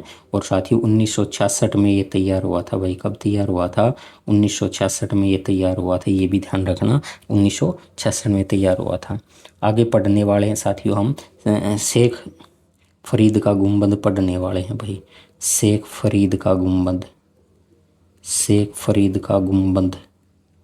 तो साथियों शेख फरीद का गुंबद जो है ये पूछेगा हमसे, हम कह देंगे भाई कहाँ पर है, फरीदाबाद के अंदर है। कहाँ पर है, फरीदाबाद के अंदर है। साथियों सूर्य कुंड पूछा जाएगा भाई, सूर्य कुंड कहाँ है, तो हम कह देंगे सूर्य कुंड भाई कहाँ पर हो जाएगा, ये भी यहीं पर हो जाएगा भाई। सूर्य के आकार की झील है भाई सूर्य कुंड। सूर्य कुंड साथियों यमुनानगर पढ़ेंगे इसको, सूर्य कुंड यमुनानगर पढ़ेंगे। और साथियों ये जो है ना सूर्य, सूर्य के आकार की, सूर्य के आकार की क्या है, सूर्य के आकार की क्या है, ये एक झील है, सूर्य के आकार की झील। और ये कहाँ पर है, फरीदाबाद के अंदर है साथियों। कहाँ पर है, फरीदाबाद के अंदर है भाई साथियों। कहाँ पर है, फरीदाबाद के अंदर। चलो अब हम आगे बात करते हैं साथियों डिडाइन, डिडाइन गैलरीज। साथियों ये बात करते हैं भाई डिडाइन गैलरीज। तो साथियों डिडाइन गैलरीज जो है ये कहाँ पर है, फरीदाबाद में साथियों। कहाँ पर है, फरीदाबाद के अंदर है भाई। सूर्य कुंड साथियों ये सूर्य कुंड मंदिर है ना फरीदाबाद के अंदर, कौन सा मंदिर, सॉरी यमुनानगर में मंदिर है भाई। सूरज कुंड बोलेगा तो हम फरीदाबाद करेंगे भाई। और सूर्य का आकार की झील जो है वो फरीदाबाद के अंदर है भाई। साथियों हमने पढ़ लिया है अब मैगपाई पर्यटन स्थल पढ़ लिया है जो कि कहाँ पर है, फरीदाबाद में है। सनबर्ड मोटेल फरीदाबाद में है साथियों। YMN यमुनानगर क्यों कर दिया, इसमें FBD कर ले भाई, फरीदाबाद है ये से, ठीक है ना। राजहंस होटल कर लिया, सूरजकुंड का एकमात्र सितारा है, हरियाणा का एकमात्र सितारा होटल है। अरावली गोल्फ कोर्स दोज से झील कर ली, सूरजकुंड झील होगी। इसके बाद साथियों कुछ और झील कर लेते हैं साथियों। पेपर के अंदर आपसे पूछा जाएगा हरमिटज कुंड, कौन सा पूछा जाएगा, हरमिटज कुंड पूछा जाएगा भाई, हरमिटज कुंड। तो साथियों ये हरमिटज कुंड कहाँ है साथियों, ये फरीदाबाद के अंदर है। कहाँ पर है, फरीदाबाद के अंदर है साथियों। इसको भी ध्यान रखना भाई, सूरजकुंड में है या फरीदाबाद में है, सूरजकुंड में। तो फरीदाबाद मिले आपको या फरीदाबाद के अंदर की जगह मिले सूरजकुंड की। उसके बाद साथियों हम लिख लेंगे बड़वानी झील, बड़वानी झील। साथियों इस बड़वानी झील है जो है साथियों इसी को खूनी झील के नाम से भी जाना जाता था। किस नाम से, खूनी झील के नाम से भी जाना जाता है साथियों इसको। तो ये खूनी झील जो है ये भी कहाँ पर है, फरीदाबाद के अंदर है साथियों, फरीदाबाद के अंदर है, ठीक है। उसके बाद हम पढ़ने वाले हैं साथियों यहाँ पर निहारिका झील के बारे में पढ़ने वाले हैं भाई। निहारिका झील, निहारिका झील। तो साथियों हम निहारिका झील के बारे में पढ़ेंगे तो वो भी कहाँ हो जाएगी, फरीदाबाद के अंदर हो जाएगी, फरीदाबाद के अंदर हो जाएगी। चलो आगे पढ़ते हैं फिर हम साथियों मयूर झील के बारे में पढ़ते हैं साथियों। मयूर झील, साथियों इस मयूर झील जो है ना, इस मयूर झील को किस और नाम से जाना जाता है? साथियों जो ये मयूर झील है इसको ही हम सूरजकुंड झील के नाम से बोलते हैं भाई। किस नाम से बोलते हैं? सूरजकुंड झील। तो इसी का नाम क्या है भाई? सूरजकुंड झील, इसी का नाम है भाई। साथियों ये सूरजकुंड झील जो है ना, इसका निर्माण जो करवाया गया था, इसका निर्माण करवाया गया था वो सूरजमल तोमर के द्वारा करवाया गया था भाई। किसके द्वारा करवाया गया था? सूरजमल तोमर के द्वारा करवाया गया था। और सूरजमल तोमर जो है ना, ये तोमर वंश का जो शासक था, तोमर वंश का, तो उसमें साथ ही इसका नाम मिलता है किसके? अनंग अनंगपाल सेकंड ने भी करवाया था भाई। इसका नाम अनंगपाल सेकंड जो है, तोमरों में युवा है, उसने भी इसका निर्माण करवाया था। तो ये सारी जानकारी इसके बारे में मिलती है। साथ ही मयूर झील जो है ना, मयूर झील, इसकी आकृति पूछी जाती है भाई। इसकी आकृति जो है अर्धचंद्राकार है भाई। आकृति कैसी है? आधा चंदा के आकार की है, अर्धचंद्राकार है भाई। इसकी आकृति कैसी है? अर्धचंद्राकार है। साथियों नोट बना के लिख लेना इस बात को कि इसका निर्माण जो है ना 10वीं सदी में करवाया गया था भाई। इसका निर्माण पूछेगा तो 10वीं सदी में इसका निर्माण करवाया गया था। कब करवाया गया था? 10वीं सदी के अंदर इसका निर्माण करवाया था। उसके बाद हम आगे बात करते हैं राजा नाहर सिंह महल या राजा नाहर सिंह पैलेस की बात करते हैं। साथियों बल्लभगढ़ के अंदर है भाई। कहाँ पर है? बल्लभगढ़। और साथियों हम बल्लभगढ़ को अब किस नाम से जानते हैं? बलरामगढ़ के नाम से जानते हैं भाई। वर्तमान में किस नाम से जानते हैं? बलरामगढ़ के नाम से इसको जाना जाता है वर्तमान के अंदर। तो ध्यान रखना। साथियों इसका निर्माण किसने करवाया था भाई? तो साथियों इसका निर्माण जो करवाया था ना, इसका निर्माण, वो निर्माण करवाया था भाई राव बलराम ने। किसने करवाया था? राव बलराम ने। तो राव बलराम ने इसका निर्माण करवाया था साथियों 1739 या फिर 1850 के बीच में जो है इसका निर्माण करवाया था। साथियों इसके बारे में क्या कहा जाता है? इस पैलेस के बारे में, इस पैलेस के बारे में कहा जाता है साथियों, यहाँ पर जो है ना कार्तिक महोत्सव का सांस्कृतिक महोत्सव जो है वो मनाया जाता है भाई। इस कार्तिक सांस्कृतिक महोत्सव जो है इसका आयोजन किया जाता है भाई। किसका आयोजन किया जाता है? कार्तिक सांस्कृतिक महोत्सव का आयोजन किया जाता है। और साथियों ये आयोजन किया जाता है नवंबर 1996 से। कब से किया जाता है? नवंबर 1996 से किया जाता है साथियों। साथियों कार्तिक महोत्सव जो है ना, ये हरियाणा पर्यटन विभाग के द्वारा किया जाता है भाई। किसके द्वारा? हरियाणा पर्यटन विभाग जो है, हरियाणा पर्यटन विभाग द्वारा जो है इसका आयोजन करवाया जाता है। राजा नाहर सिंह पैलेस में करवाया जाता है कार्तिक सांस्कृतिक महोत्सव का आयोजन। ये लिख लेना भाई। राजा नाहर सिंह का जो है ना ये पैलेस है, इसके साथियों 2 गेट हैं भाई। कौन से गेट हैं? 2 गेट हैं। और 2 गेट कौन कौन से 2 गेट हैं साथियों? एक तो बल्लू गेट है भाई। कौन सा गेट है? बल्लू गेट। एक बल्लू गेट है। और दूसरा साथियों अजीत गेट है भाई। कौन सा गेट हो गया? दूसरा अजीत गेट हो गया। तो ये 2 गेट हैं भाई। किसके? इसके राजा नाहर सिंह महल के 2 गेट, गेज नहीं भाई, 2 गेट हैं। 2 गेट हैं, 2 गेट हैं भाई। और उन दोनों के नाम है भाई, एक बल्लू गेट है, दूसरे का नाम अजीत गेट है। ये ध्यान रखना साथियों। इसके बारे में लिख लेंगे भाई। इस किले को, किस किले को? राजा मेहर सिंह का पैलेस जो है ना, तो लिख लेंगे इस किले को, इस किले को भरतपुर किला जो है, भरतपुर किले की नकल करके बनवाया गया था भाई। कि नकल करके बनाया गया है, बनाया गया है भाई। इसको नकल करके बनाया गया है, ये ध्यान रखना भाई। बस इसके बारे में इंपॉर्टेंट क्या है, एक तो ये पूछेगा राजा नाहर सिंह पैलेस कहाँ पर है, तो हम बता देंगे बलरामगढ़ में है या बल्लभगढ़ में है, या फिर ये दोनों ही ना मिले तो हमसे ज़िले का नाम पूछेगा। ये फरीदाबाद के अंदर कहाँ पर है? फरीदाबाद के अंदर है। साथियों कार्तिक सांस्कृतिक महोत्सव पूछेगा कहाँ इसका आयोजन किया जाता है, तो या तो आपको ऑप्शन में राजा नाहर सिंह मिलेगा, या फिर आपको फरीदाबाद मिलेगा, या फिर बल्लभगढ़ मिल जाए, बलरामगढ़। और कब से इसका आयोजन करवाया जाता है? नवंबर 1996 से हरियाणा पर्यटन विभाग करवाता है भाई। ठीक है, ये इंपॉर्टेंट हो जाएगी। इसके बारे में पूछा जाएगा भाई। भरतपुर किले की नकल पर बनाया गया किला कौन सा है, और ऑप्शन में आपको राजा नाहर सिंह मिले तो इसी के ऊपर टिक मार देना भाई। आगे बात करते हैं साथियों, बड़खल झील की बात करते हैं। साथियों बड़खल झील के बारे में पूछा जाएगा भाई, कहाँ पर है? फरीदाबाद के अंदर है। बार बार पूछता है भाई, फरीदाबाद के अंदर है, फरीदाबाद के अंदर है। साथियों अरावली पहाड़ी जो है ना, अरावली पहाड़ी, तो अरावली पहाड़ी के अरावली पहाड़ी के पहाड़ी जो है ना, इसकी आसपास की मिट्टी जो है, अरावली पहाड़ी के आसपास की दो छोटी पहाड़ी जो हैं, दो छोटी पहाड़ी के बीच में है, लिख लेना भाई, पहाड़ी के बीच में है, के बीच में है। इनको काट काट के भाई इसको झील का रूप दिए रखा है भाई, इसका बात ध्यान रखना। नोट बना के हम लिख सकते हैं भाई, इसका निर्माण पूछेगा एग्जाम वाला तो इसका निर्माण हम बता देंगे भाई 1947 में इसका निर्माण करवाया गया था भाई। कब? 1947 में। साथियों इसी के बारे में हम लिख देंगे, हरियाणा सिंचाई विभाग जो है, हरियाणा सिंचाई विभाग द्वारा, हरियाणा सिंचाई विभाग द्वारा निर्मित झील है भाई। ये क्या है? हरियाणा सिंचाई विभाग द्वारा निर्मित झील है भाई। ठीक है, अब नोट बना के लिख देंगे साथियों इसी के बारे में। अरावली के बारे में थोड़ी सी जानकारी ले लेते हैं, यहाँ से एक ही लाइन की लेंगे। अरावली पहाड़ी जो है साथियों, एग्जाम के अंदर पूछा जाता है, अरावली पहाड़ी हरियाणा में जो है, बताओ भाई कितने क्षेत्रफल फैली हुई है? तो हम कह देंगे 3.09% भाग जो है पर फैली हुई है भाई। कितने पे फैली हुई है? 3.09% जो है इस पे फैली है भाई अरावली। साथियों ये जो झील है बड़खल झील, ये दिल्ली के आसपास में जो है, दिल्ली पे, ये दिल्ली में असोला भट्टी,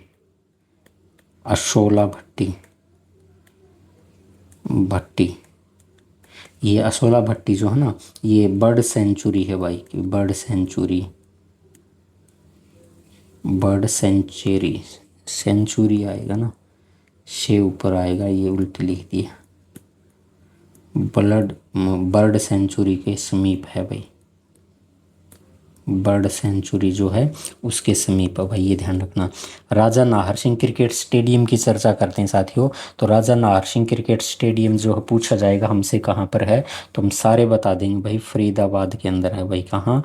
फरीदाबाद के अंदर है भाई, फरीदाबाद के अंदर है। ठीक है, फरीदाबाद के अंदर है। साथियों पूछा जाएगा भाई इसका निर्माण कब करवाया था, तो साथियों इसका निर्माण के बारे में पूछेगा तो 1981 में इसका निर्माण करवाया था भाई। कब करवाया था? 1981 में निर्माण करवाया था। अब वर्तमान में तो इसको क्या कर दिया गया, नोट बना के लिख लेना, नोट बना के लिखना इस बात को कि 2015 से ऑस्ट्रेलिया का जो है, ऑस्ट्रेलिया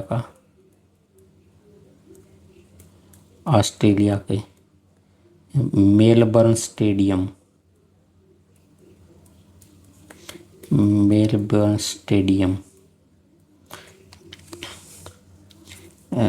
सिडनी स्टेडियम बोल दे। सिडनी और मेलबर्न जो है ना भाई, इसको ध्यान रखना, सिडनी मेलबर्न क्रिकेट ग्राउंड जो है,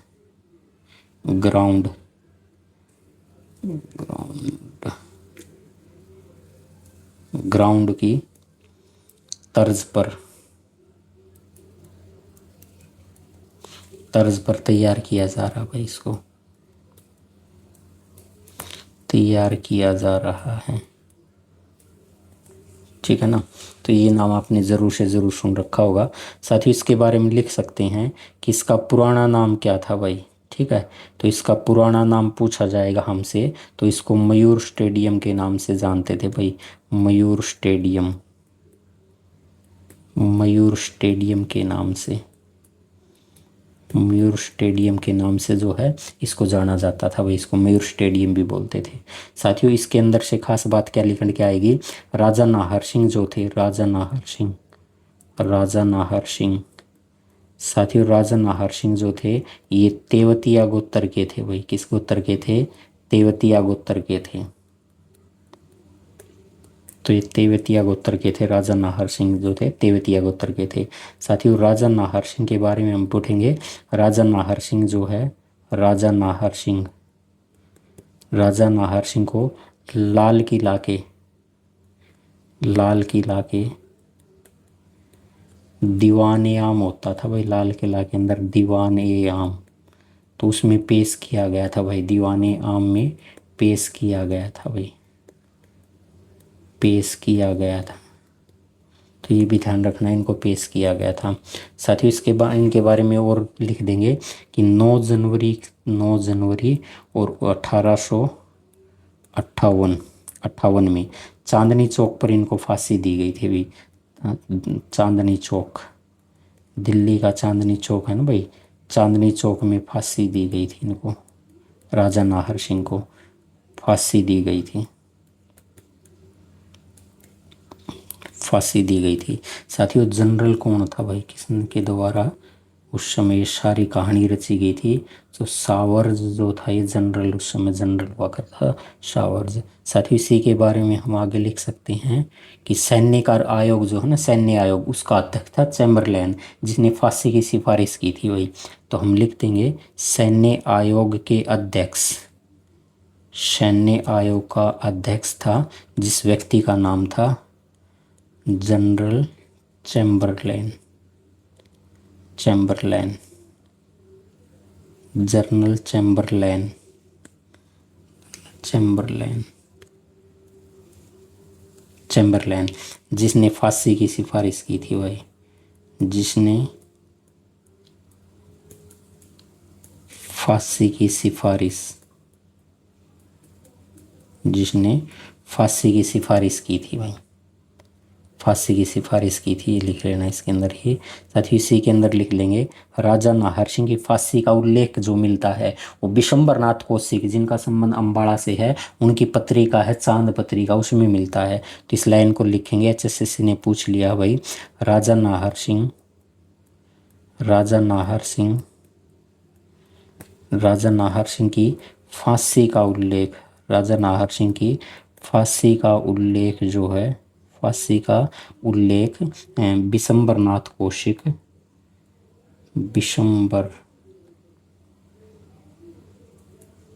विशंबरनाथ कौशिक, और इनके ब्रैकेट में लिख लेंगे साथियों अम्बाड़ा, क्योंकि इनका संबंध तो अम्बाड़ा से है भाई। विशंबरनाथ कौशिक का संबंध कहाँ से है? अम्बाड़ा से। विशंबरनाथ कौशिक की चांद पत्रिका जो है, चांद पत्रिका, तो चांद पत्रिका में मिलता है भाई, किस में मिलता है?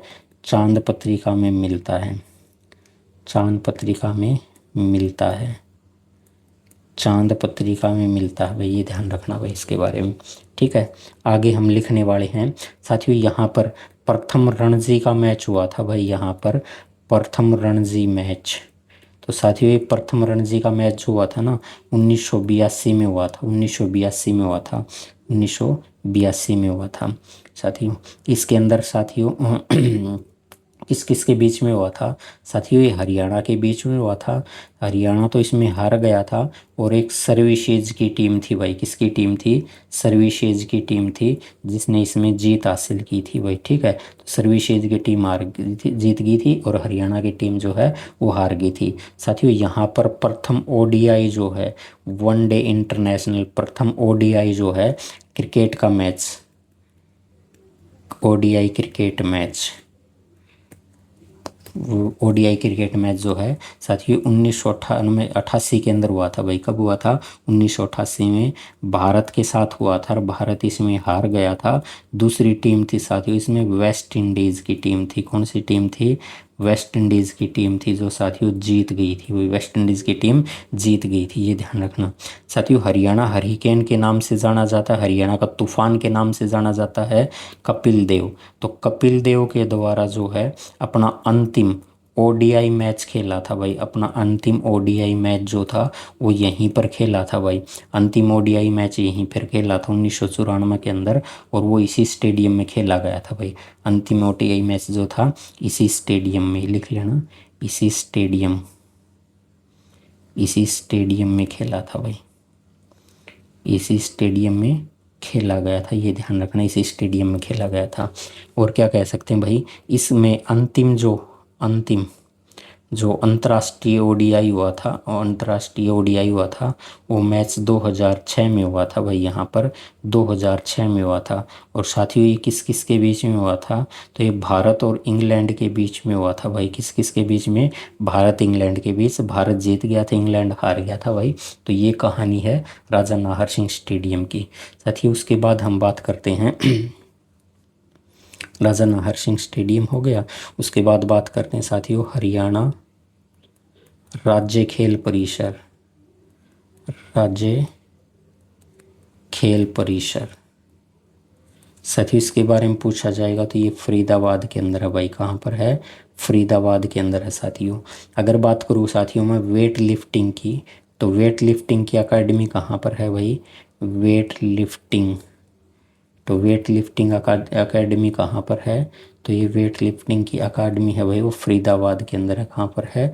फरीदाबाद के अंदर है भाई वेट लिफ्टिंग अकेडमी। साथियों अगर पूछा जाए आपसे अनंगपुर बांध के बारे में पूछ लिया है, अनंगपुर बांध के बारे में पूछ लिया जाए तो साथियों वो फरीदाबाद में है। कहाँ पर है? फरीदाबाद के अंदर है भाई। कहाँ पर है? फरीदाबाद में है। कौन सी नदी पर है? ये यमुना नदी पर है भाई। कहाँ पर है? यमुना नदी पर फरीदाबाद के अंदर है। साथियों आगे अगर पूछा जाए तो अगर आपसे पूछ ले भाई मुगल द्वीप कहाँ पर है, तो मुगल पुल पूछ ले, द्वीप नहीं भाई, मुगल पुल पूछ ले तो हम कह देंगे भाई मुगल पुल कहाँ पर है? फरीदाबाद के अंदर है। कहाँ पर है साथियों? फरीदाबाद के अंदर है। और साथियों ये HSSC का प्रीवियस ईयर क्वेश्चन है भाई। कौन सा है? HSSC का प्रीवियस ईयर क्वेश्चन है। साथियों अगर आपसे ये पूछ ले भाई पक्का पुल कहाँ पर है, पक्का पुल है, तो ये भी HSSC का ही क्वेश्चन, लेकिन ये करनाल उत्तर आ जाएगा भाई। कहाँ हो जाएगा? करनाल उत्तर आ जाएगा। साथियों ये भी HSSC का प्रीवियस ईयर क्वेश्चन है। तो आप दोनों के ध्यान रखने भाई, दोनों के दोनों प्रीवियस ईयर क्वेश्चन है। मुगल पुल पूछे, मुगल पुल पूछे फरीदाबाद, पक्का पुल पूछे करनाल आ जाएगा। अब बात करते हैं साथियों हम फरीदाबाद के व्यक्तित्व की बात करते हैं। तो फरीदाबाद में व्यक्तित्व की चर्चा करेंगे तो सबसे पहले नाम निकल के आएगा सूरदास का। साथियों सूरदास जी कौन थे? तो सूरदास जो थे एक प्रसिद्ध संत थे भाई। कौन थे? प्रसिद्ध संत थे। अच्छा संत थे, या फिर कह सकते हैं भाई ये कवि थे, या फिर कह सकते हैं भाई एक साहित्यकार थे भाई। कौन थे? एक साहित्यकार थे। और साहित्यकार थे साथियों ये ब्रज भाषा के साहित्यकार थे। किसके? ब्रज भाषा, ब्रज भाषा, या फिर इसको लिखते भाई ऐसे ब्रज, ऐसे ब्रज, ऐसे लिख दे नीचे रहे ब्रज। तो ब्रज भाषा के जो थे ये साहित्यकार रहे हैं। साथियों HSSC पूछती है भाई इनका जन्म बताओ भाई कहाँ पर हुआ था। तो साथियों 1478 में जो है इनका जन्म था फरीदाबाद के सीही गांव में। कहाँ पर हुआ था? फरीदाबाद के गांव था सीही गांव फरीदाबाद का। तो फरीदाबाद का इसी गांव के अंदर इनका साथियों जन्म हुआ था भाई। ठीक है ना, इनका जन्म हुआ था। साथियों इनकी मृत्यु की अगर बात करूँ भाई 1583 में इनकी मृत्यु हुई थी भाई। 105 साल जिए थे सूरदास जी, 105 साल जिए थे, ये ध्यान रखना भाई। 1583 में मृत्यु हुई थी भाई। नोट बना के लिख देंगे साथियों। जो ये सीही गांव है, सीही गांव, तो साथियों सीही गांव को जो है, सीही गांव को आध्यात्मिक साहित्यकारों का आराध्य स्थल कहा जाता है भाई। सीही गांव को क्या कहा जाता है? आधुनिक साहित्यकारों का, आधुनिक साहित्यकारों का, आधुनिक साहित्यकारों का आराध्य स्थल कहा जाता है भाई। आराध्य स्थल जो है कहा जाता है, आराध्य स्थल जो है कहा जाता है। साथियों जो ये सूरदास जी थे कृष्ण काव्य जो है, कृष्ण काव्य नाम से, कृष्ण काव्य, कृष्ण काव्य का महान स्तंभकार अगर पूछा जाए आपसे, महान आधा से आएगा महान स्तंभकार पूछा जाए तो साथियों वो नाम दे देंगे हम सूरदास का। किसका नाम दे देंगे? सूरदास का। साथियों सूरदास जी जो थे इन्होंने संगीत की जो दीक्षा ली थी या संगीत की शिक्षा ली थी, तो संगीत की शिक्षा साथियों इन्होंने किससे ली थी? तो इन्होंने संत हरिदास से ली थी भाई। किससे ली थी? संत हरिदास से ली थी भाई, संत हरिदास से। लेकिन एग्जाम वाला ये पूछ लेगा भाई इनने दर्शन शास्त्र जो है, दर्शन शास्त्र, तो दर्शन शास्त्र की शिक्षा जो है वो किससे ली थी भाई इन्होंने? तो दर्शन शास्त्र की शिक्षा जो ली थी साथियों इन्होंने संत वल्लभाचार्य से ली थी भाई। किससे ली थी? संत वल्लभाचार्य, संत वल्लभाचार्य जो है इन्होंने संत वल्लभाचार्य से ली थी संगीत की, सॉरी दर्शन शास्त्र की शिक्षा। उसके बाद लिख देंगे भाई इनकी प्रसिद्ध रचनाएं कौन कौन सी हैं। तो इनकी प्रसिद्ध रचनाएं जो हैं वो पेपर की दृष्टि से बहुत बहुत इंपॉर्टेंट है भाई इनकी रचनाएं। तो इनकी रचनाएं लिख लेना भाई। सूरसागर के बारे में पूछा जाए, सूरसागर, सूरसागर, तो सूरसागर किन की रचना है? सूरसागर सूरदास जी की रचना है। साहित्य लहरी के बारे में पूछे भाई, साहित्य लहरी, तो ये किन की रचना है भाई? साहित्य लहरी सूरसागर की रचना है। साथियों सूरसावली की रचना किसने की थी? तो सूरसागर के द्वारा, सॉरी सूरदास के द्वारा ये रचना की गई थी। साथियों उसके बाद नोट बना के लिख लेना भाई, एग्जाम वाला ये पेपर में क्वेश्चन पूछता है भाई, पूछता है कि सूरदास जो हैं किसके समकालीन रहे, कंटेम्प्रेरी पूछते हैं। तो सूरदास जो हैं अकबर के समकालीन रहे हैं भाई, समकालीन, समकालीन कंटेम्प्रेरी जो हैं समकालीन रहे थे, समकालीन थे भाई। एक और नोट बना के लिख सकते हैं साथियों इनके बारे में, एक और नोट बना के लिख सकते हैं, सूरदास और तुलसीदास जो हैं, सूरदास और तुलसीदास, सूरदास और तुलसीदास के बारे में लिखेंगे। सूरदास और तुलसीदास की भेंट है ना, वो गऊ घाट के सुरकुटी के अंदर हुई थी भाई। सूरदास और तुलसीदास की मुलाकात, मुलाकात को हम लिख सकते हैं भेंट, की भेंट गऊ घाट के, गऊ घाट के सुरकुटी, सुरकुटी में हुई थी, सुरकुटी में हुई थी। साथियों उसके बाद आगे बात करते हैं भाई हम कि यहाँ के प्रसिद्ध व्यक्तित्व की बात करते हैं। साथियों एक नाम है भाई राहुल तेवतिया का, किसका नाम है? राहुल तेवतिया। तो साथियों राहुल तेवतिया का जब जिक्र आएगा तो हम पढ़ेंगे कौन है ये क्रिकेटर है भाई, कौन है? क्रिकेटर हैं। और इनका संबंध पूछा जाएगा तो फरीदाबाद से इनका संबंध है, ठीक है ना। फिर हम पढ़ते हैं भाई अजीत चंदेला के बारे में पढ़ते हैं भाई। साथियों ये अजीत चंदेला कौन था भाई? अजीत चंदेला साथियों ये भी पूर्व क्रिकेटर रह चुके हैं भाई, पूर्व क्रिकेटर, पूर्व क्रिकेटर रह चुके हैं भाई। ये भी कौन है? पूर्व क्रिकेटर रह चुके हैं। उसके बाद बात करते हैं साथियों हम चलो उसके बाद बात करते हैं मोहित शर्मा की। मोहित शर्मा, साथियों मोहित शर्मा जो है ये भी पूर्व क्रिकेटर हैं भाई। कैसे? पूर्व क्रिकेटर, पूर्व क्रिकेटर हैं। और इनका संबंध है बलरामगढ़ से भाई। कहाँ से है? बलरामगढ़ से है, या फिर हम बोलें भाई कहाँ से है? बल्लभगढ़ से है भाई, इनका संबंध बल्लभगढ़ से है। उसके बाद साथियों लिखे हम तुलिका गांगुली जो हैं, तुलिका गांगुली। तो साथियों तुलिका गांगुली का संबंध पूछे जाएगा, गांगुली, तुलिका गांगुली, इनका संबंध पूछा जाएगा तो गायन क्षेत्र से हो जाएगा भाई। इनका संबंध कहाँ से हो जाएगा? गायन क्षेत्र से इनका संबंध हो जाएगा। साथियों फिर पूछेगा हमसे अभिनव लोहान का संबंध पूछेगा, अभिनव लोहान। तो साथियों अभिनव लोहान जो है ना इनका संबंध पूछेगा। तो ये कौन है? ये एक प्रसिद्ध गोल्फर हैं भाई। क्या है? प्रसिद्ध गोल्फर हैं भाई, प्रसिद्ध गोल्फर हैं ये। उसके बाद पूछेगा भाई हमसे कि अजय रात्रा का संबंध किससे है भाई? अजय रात्रा। तो साथियों अजय रात्रा जो हैं पूर्व क्रिकेटर रह चुके हैं भाई। ये क्या रह चुके हैं? पूर्व क्रिकेटर रह चुके हैं। साथियों अगर मैं आपसे बात करूं अजय जडेजा, किसकी बात करूं? अजय जडेजा, अजय जडेजा। साथियों भारतीय टीम के अंदर खेलते थे ये, और इनके ऊपर मैच फिक्सिंग वाला आरोप लगा था भाई। अजय जडेजा जो है क्रिकेटर, क्रिकेटर, पूर्व क्रिकेटर हैं भाई। अब तो क्या है? पूर्व क्रिकेटर हैं। साथ ही उसके बाद हम बात करते हैं भाई सृष्टि राणा की। किसकी बात करते हैं? सृष्टि राणा की बात करते हैं। तो साथियों इनका संबंध पूछा जाएगा सृष्टि राणा का।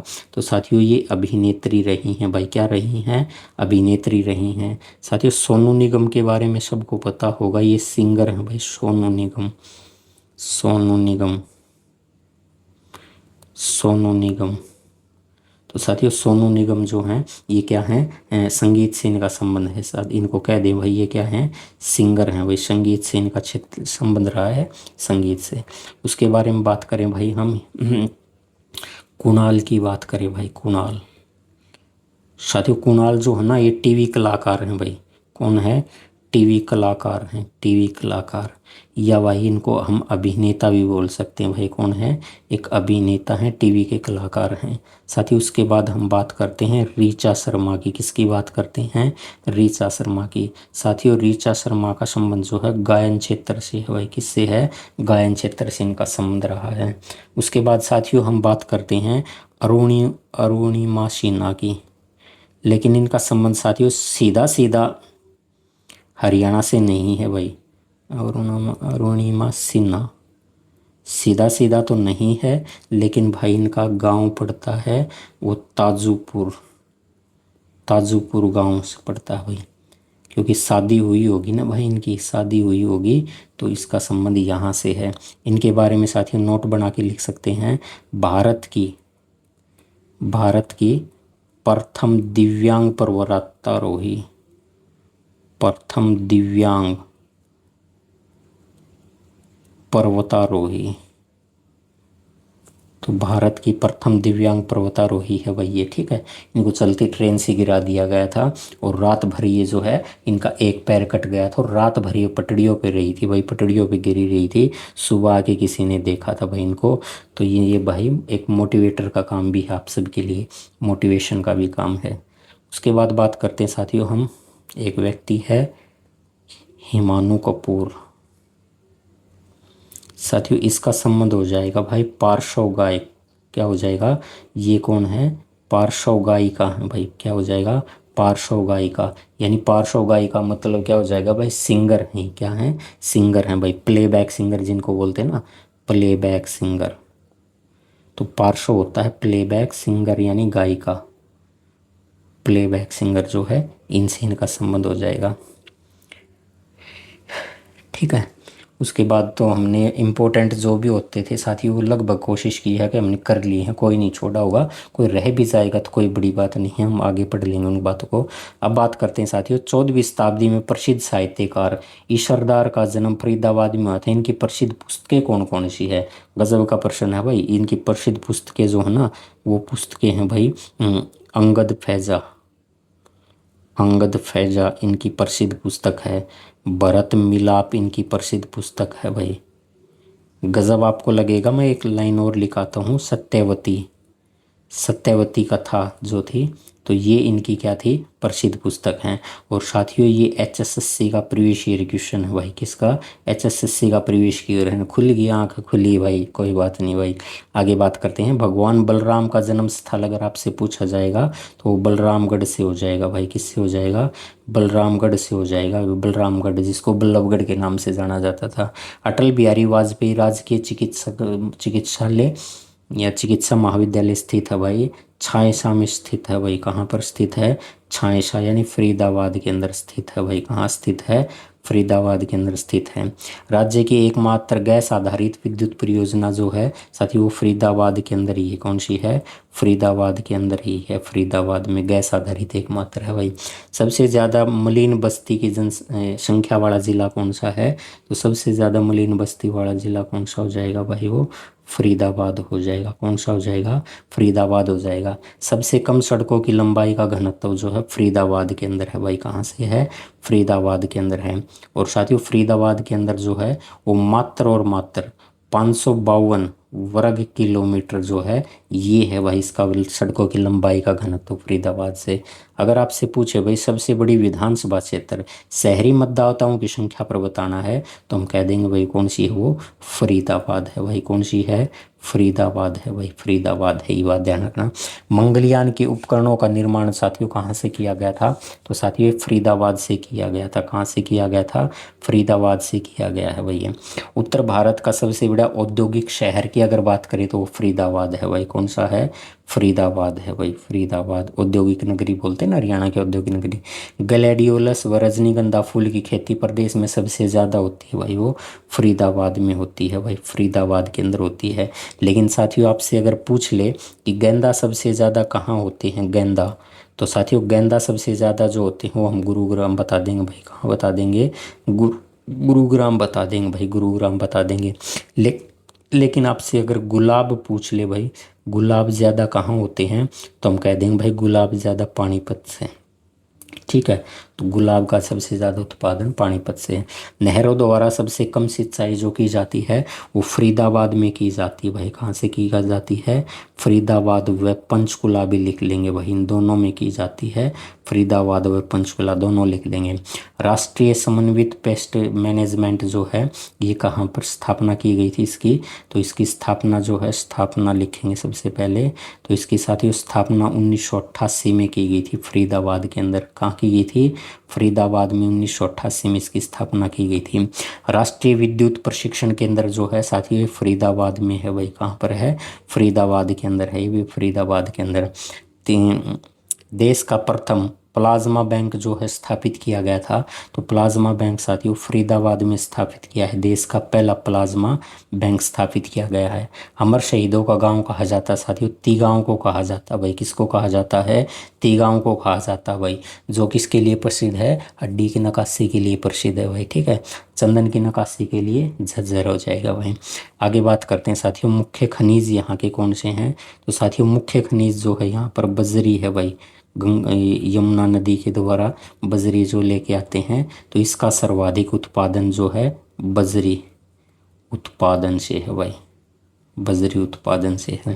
प्रदेश में मेहंदी, जिसको हिना मेहंदी भी बोलते हैं, का सबसे बड़ा निर्यातक फरीदाबाद हो जाएगा भाई। निर्यातक फरीदाबाद हो जाएगा। तो हिना मेहंदी का सबसे बड़ा उत्पादक पूछ लिया पेपर के अंदर, तो फरीदाबाद आ जाएगा। प्रथम पर्यावरण न्यायालय की स्थापना जो की गई थी साथियों फरीदाबाद में की गई थी। किस में की गई थी? फरीदाबाद में। साथियों फरीदाबाद और हिसार में की गई थी, लेकिन हिसार वाला कुरुक्षेत्र ले गए भाई। प्रदेश में सर्वाधिक कृषि यंत्रों का उत्पादन होता है, तो साथियों फरीदाबाद से होता है भाई। कहाँ से होता है? फरीदाबाद से होता है। साथियों मैं आपसे एक क्वेश्चन की बात करता हूँ भाई, एक क्वेश्चन लिखता हूँ यहाँ पर, फिर उसके उत्तर लिखेंगे। क्वेश्चन है, हरियाणा में सबसे अधिक, हरियाणा में सबसे अधिक उत्पादन होता है, हरियाणा में सबसे अधिक उत्पादन होता है, सबसे अधिक उत्पादन होता है। साथियों ये क्वेश्चन HSSC का है भाई।